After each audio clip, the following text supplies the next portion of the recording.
ज्ञानतिमिरन्दस्य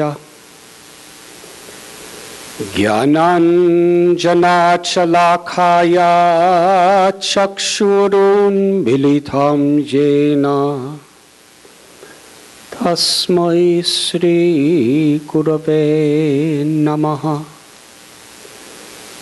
नमो ॐ विष्णुपदाय कृष्णप्रेष्ठाय भूतले श्रीमते भक्तिवेदान्त स्वामिनिति नामिने। नमस्ते सरस्वती देवे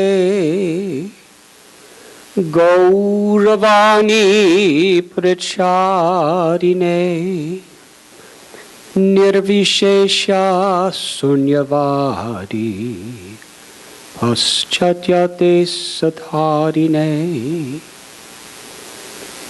वंशकल्पतरुभ्यश्च कृपासिन्धुभ्य एव च पतितानां पावनेभ्यो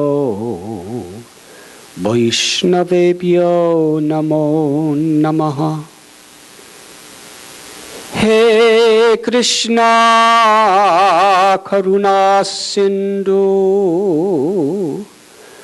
दीनबन्धु जगत्पते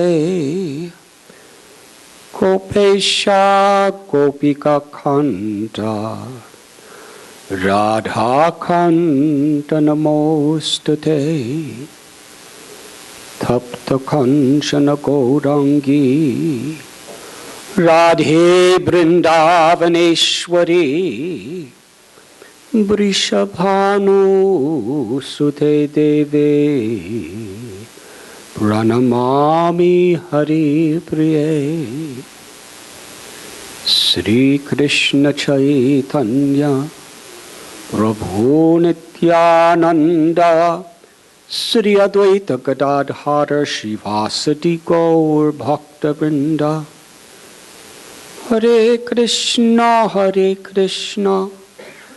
Krishna Krishna Hare Hare Hare Ram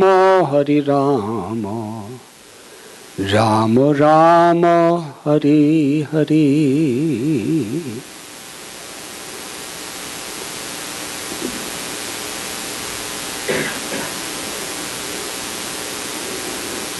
It is truly an honor to be with all of you this evening.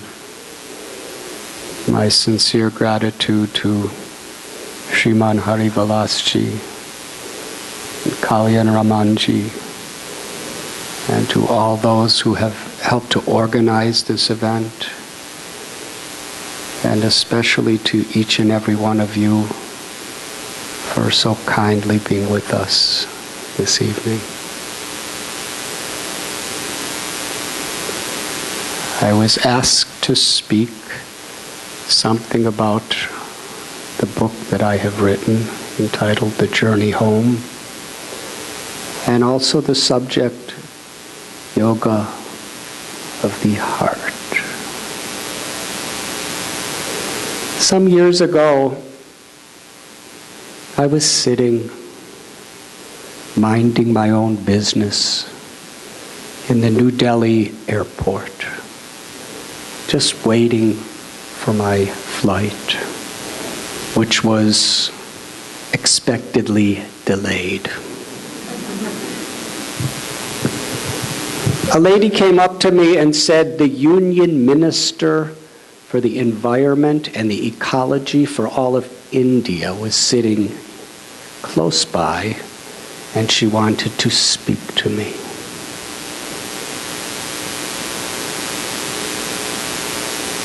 After a very cordial exchange of welcomes, she launched into a serious challenge. She said, "What are you yogis and swamis and sadhus doing about the environment? The rivers are being polluted so much that they are literally poisonous, and tens and millions of people are drinking and bathing in that water every day. Fish are dying in the oceans.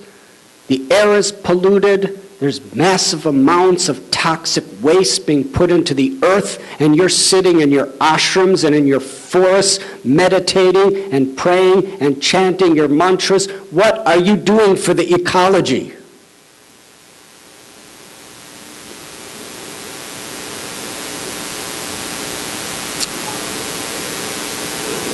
I was hoping they would call me for my flight, but they didn't.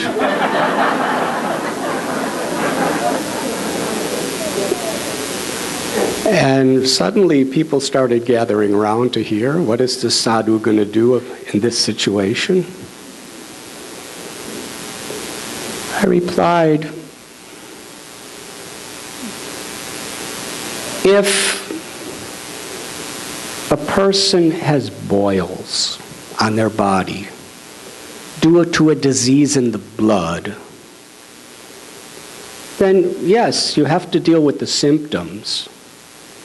But at the same time, if you don't find the root cause, the boils are going to recur again and again and again.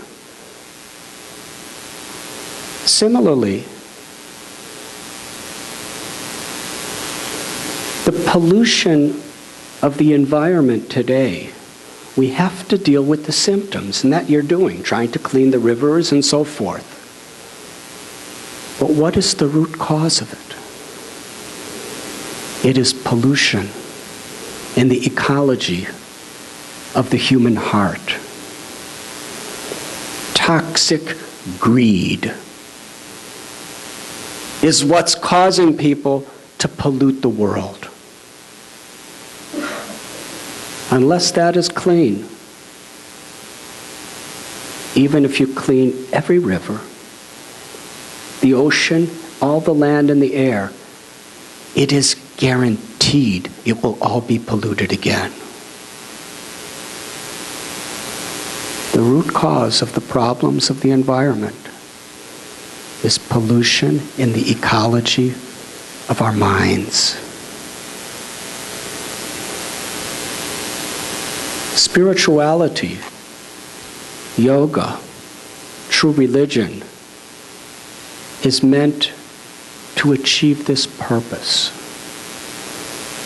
Transformation of consciousness. To transform arrogance into humility. Greed into generosity. Selfishness into a desire to selflessly serve.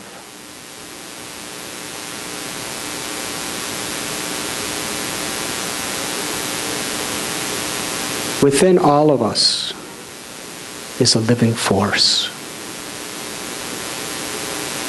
The Bhagavad Gita explains, Vidyavanaya sampane brahmanika vihastrini suni chaiva swapake cha pandita samadarshana.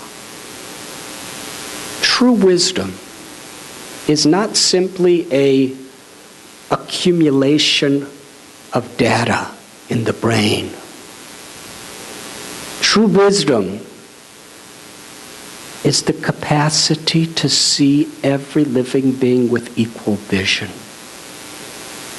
Whether one is male or female, black or white or red or yellow or brown, whether one is rich or poor, from the east, from the west, whether one is from one religion or another religion or no religion, whether one is a human or an elephant or a cow or a dog or a cat. Wherever there's life, there is a sacred part of God. In the Bhagavad Gita, Krishna explains, Aham bija pradapita. I am the mother and father of all living beings. The conscious living force within us is Satchit Ananda, eternal, full of knowledge and full of bliss. That's who we are. We're living in this sacred machine of the body and the mind. Seeing through the eyes, hearing through our ears, tasting through our tongue, feeling through our flesh, thinking through our brain, loving through our heart. But who is the witness? Who is the living force within this body? Who is it that makes the difference between a living body and a dead body? When we recognize and understand the living force within ourselves, that is called self-realization. Then we can appreciate and love unconditionally the living force within every living being. Then there is actual, deep, spontaneous respect and honor toward life. And in that is satisfaction,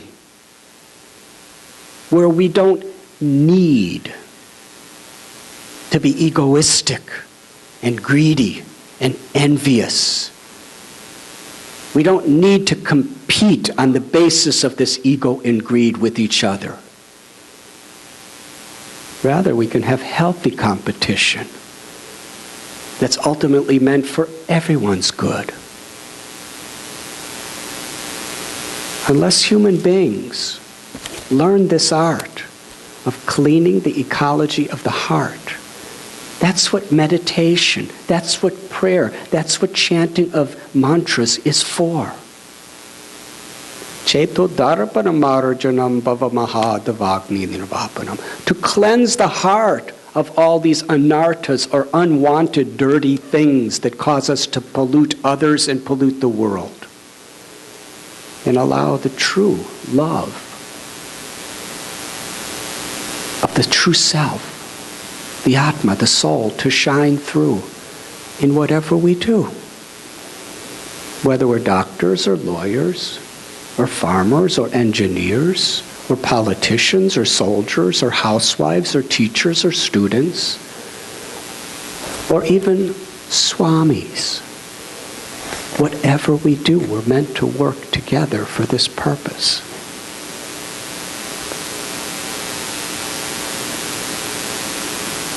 When she heard this, the union minister folded her palms and said, "Swamiji, thank you very much. We must all work together." And then everyone around me clapped.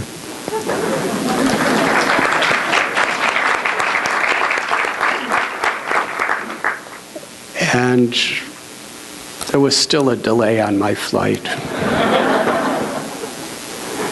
India's like that.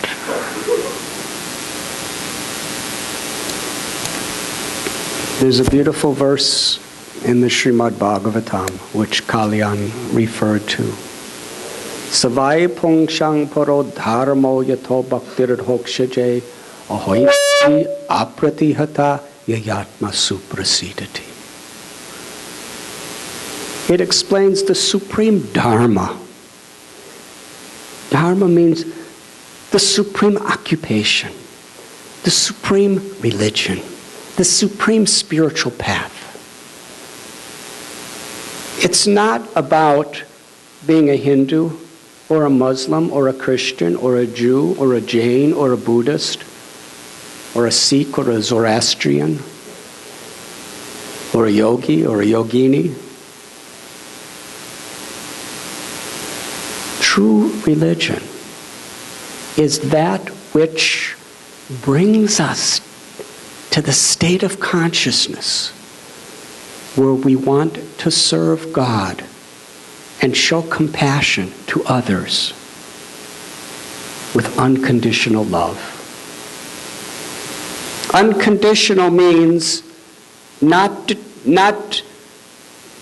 in any way affected or disturbed by selfishness, egoism, or any obstacles or impediments that come before us.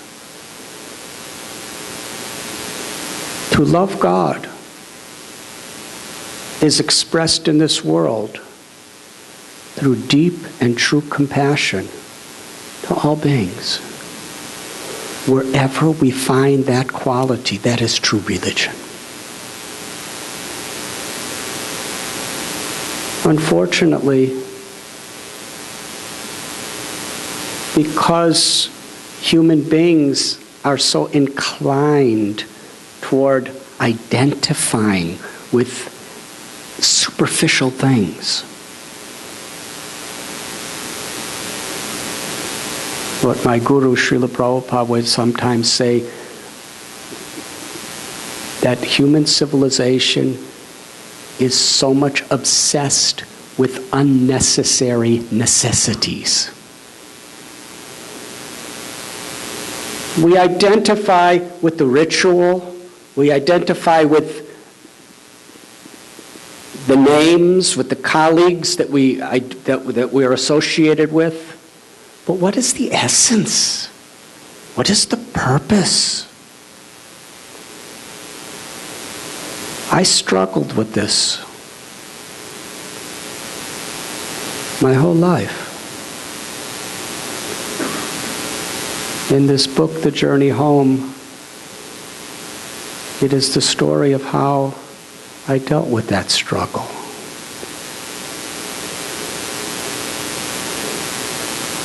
I was born in 1950 in Chicago.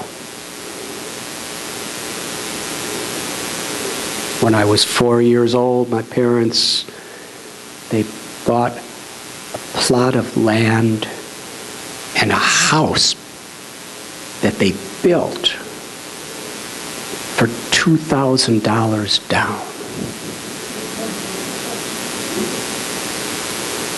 And 30 years to pay $19,000. So they could afford it. It was in a place called Highland Park.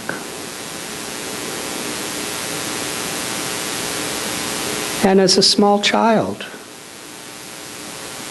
some of my friends, their parents hated me and even said that God hated me. And I was totally condemned to hell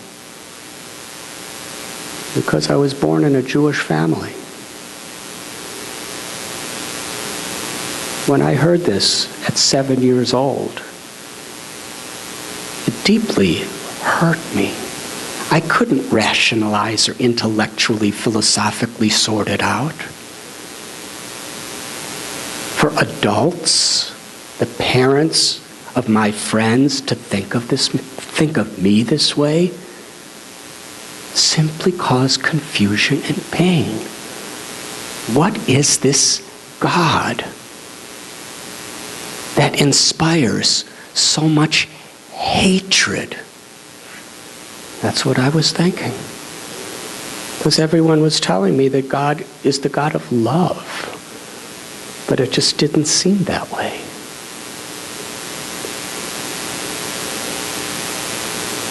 As I grew older and became a teenager, it was the 1960s. How many of you were around for that era? So you know how confusing and turbulent that time was. The Vietnam War was raging. There was a draft. When you turn 18, if you're called, even if you don't believe in the war at all, you either go to be killed or killed, to kill or be killed, or you go to jail. Those were your two choices. And some of my friends' older brothers, they were sent there against their will and killed, or they came back completely traumatized, psychological wrecks, drug addicts, or wounded for life.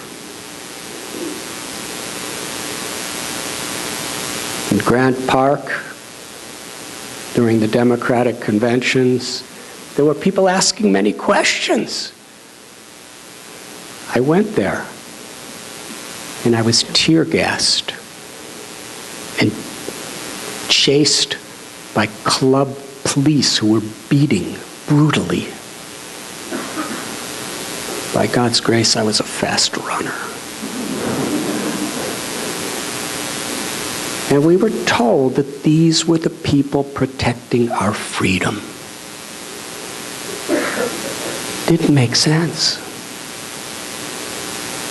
I had a job when I was 15 years old, and everyone, along with my friend Gary and myself, was from the south side of Chicago, African American. They were all my father's age. They were so beaten down by poverty, racial prejudice, and alcoholism to deal with it. I could see that they were prisoners of the ghetto and there was no hope or chance of any of these people getting out. And yet we were pledging allegiance to the flag, that all men are created equal. It didn't make sense. I joined the civil rights movement. And I was cursed at, and stones, bottles, and tomatoes thrown at me when I was marching by my white brothers and sisters.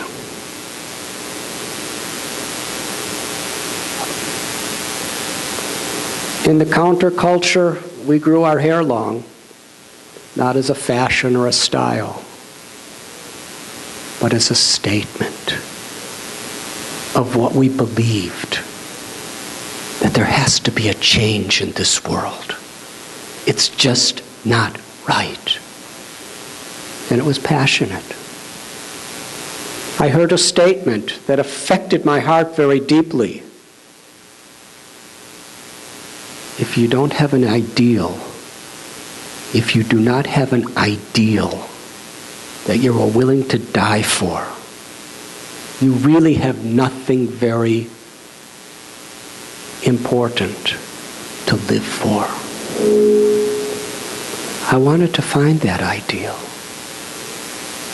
But gradually I was seeing in the counterculture, which is infused with rock and roll musics, marijuana, LSD, free sex, demonstrations, anarchy, I saw so many of the same things that we were fighting against that we had. There really wasn't much of a difference. It was just a different fashion, a different cause. I heard the words of Gandhi, be the change that you want to see in the world. Little by little, I came to the conclusion that if I actually want to be that change, it has to take place in myself on a spiritual level. And seeing so much persecution, hearing of so many dozens of my relatives being murdered by the Nazis in Germany, I really believed that there was an essence that was common in all the great religions of the world. And I felt a desperation to find it. When I was 19, my lifelong friend Gary, he called me up, invited me to Cherry Hill, New Jersey to meet him, and said, Frank and I are leaving for Europe in a few days for a summer vacation. We'll be back in time for college. You must come with us. I said, I have no money and I have a job this summer. I can't leave. He said, Frank is going to pay for both of us because I don't have any money either. I said, oh, if Frank pays, I'll go.